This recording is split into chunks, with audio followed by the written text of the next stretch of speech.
سلامونه علیکم هیله کوم د هیله چې تاسو ټول وترو جوړه د جامع وطن سي لکه څنګه چې تاسو ته پته ده زما راتګ همیش د مجبورۍ لپاره د خلکو د خپو حوی لپاره او په همدغه حساب باندې بیا غواړم چې خلکو ته دا وښیم چې زه په دغه موضوع باندې ولې خبرې کوم د خپو حوی لپاره یو څه خبرې کوم چې اول کرکټ باندې راکېږم موضوع هم کرکټ ده او د لاتینو لوبه چې د هند سره په دغه کې یو ټکی اشاره ده نو زما خبرې ته پای ووري چې خپو حوی مشي او یو خبره ده چې کرکټ د کرکټ په اړه باندې باید هغه خلکو کې چې هغه کرکټ باندې پوهیږي دا نه صرف علاقمند د کرکټ بلکې په کرکټ کې هم بال اچونکي ما او هم توپونکي ما او د دې سره سره هټریک مې هم کړی او حتی په شپږو بالو مې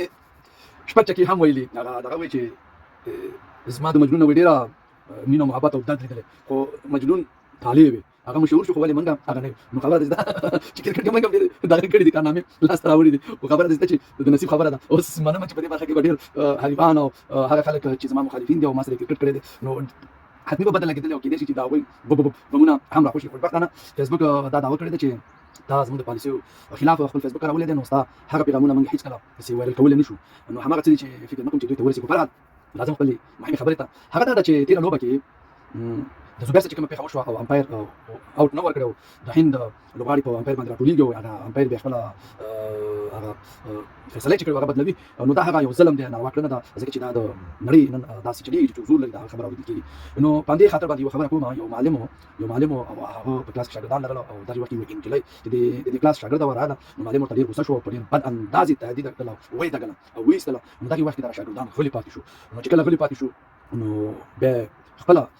معلم دا خبره کوي چې دغه نوع قومونه همیش غلامان پاتې کېږي چې دا یو څه چې ناروا وسي یا بد وسي یا د شک لاندې وسي هیڅ کله پښتنه نه راولاړوي پښتنه نه کوي چې دا ولې او څه علت نو دا رقم قومونه غلامان پاتې کېږي نو خوشبختانه په دې باندې ډېر خوښ یم خوشحاله یم چې رئیس احمد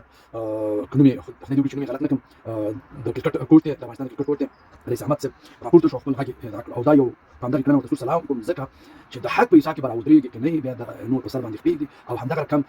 ظالمان جوړېږي او همدغه رقم هغه خلک پوهېږي په هغه چې دا هغه قوم دی چې دا د خپل غږ پورته کولو توان نه لري طاقت نه لري نو د دوی په سر خپېږدي که چېرته راوچت شو نو بیا د ستا په سر خپېږدي نو پکار ده چې همدغه رقم خپل دغه ته ادامه ورکړي او موږ باید همېش زړوره لوبه وکړو استعداد د دې خبره ده چې مهم دی باید خپل استعدادونه باندې کار وکړو چانسونه ورکړو او لکه دغه رقم زړوره لوبه باید وشي که زړوره لوبه وشي او یو دوه بیټسمنان یو درې بیټسمنان موږ ولرو نو انشاءالله زموږ به هېڅکله بیا څلورم بیټسمن ته هېڅ ضرورت نه راځي د دې دریو بیټسمنانو په برکت باندې به کولی شو چې ستر هدف ته ورسېږو او د بالینګ په برخه کې به انشاءالله بیا نو موږ ښه ډاډه او مطمئن یو چې موږ دغه بریا خپل کور ته راوړی شو په همدې هیله چې دغه خبرې مو د زړه په غوږونو اورېدلې چې تاسې خپل محنت باندې کار وکړئ خپل زیار او زحمت او د استعداد د لارې نه دغې ډګر ته ځان راوباسئ او اتحاد او اتفاق لپاره کار وکړئ د افغانستان لپاره کار وکړئ په همدې هیله خوښي مو غواړم خوشحالي مو غواړم سره بلند او کامیاب اوسئ ما درسره هم